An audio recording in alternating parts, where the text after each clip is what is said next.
ॐ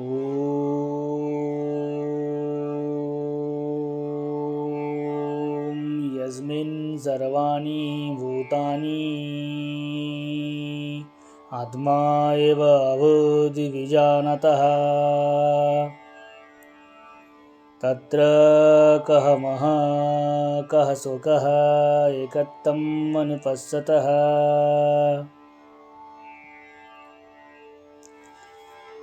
আলোচ্য সপ্তম মন্ত্রের ভাবার্থের পূর্বের ষষ্ঠ মন্ত্রে বলা হয়েছে যে আত্মজ্ঞানী সর্বভূতে যেমন আত্মাকে দেখেন, আবার আত্মার মধ্যেও সর্বভূতকে অর্থাৎ সমস্ত জীবজগৎকে দেখতে পান, তাই তিনি সকলকে সমান দৃষ্টিতে দেখেন।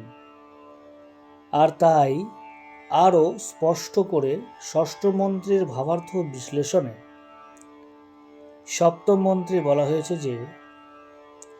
যে অবস্থায় আত্মজ্ঞানীর অনুভবে পরব্রহ্ম পরমেশ্বর উত্তম রূপে অর্থাৎ ভালোভাবে জ্ঞাত হন অর্থাৎ উপলব্ধি হন, সেই অবস্থায় একত্বম অর্থাৎ সকল প্রাণীগণ ও আত্মাকে এক ও অভিন্ন রূপে দেখেন।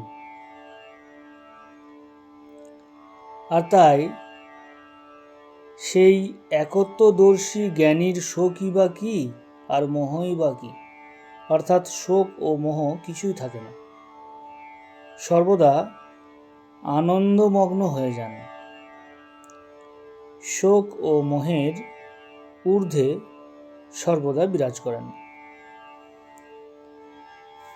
ঈশোপনিষদের এই সপ্তম মন্ত্রের অনুরূপ গীতায় ষষ্ঠ অধ্যায়ের 31 সংখ্যক শ্লোকেও পাওয়া যায়, যথা সর্বভূতস্থিতং ইয়ো মাম ভজতি একত্বম আস্থিতঃ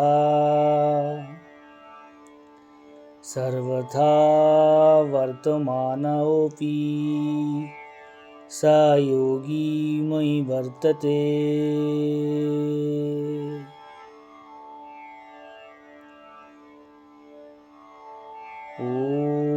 ওম শান্তি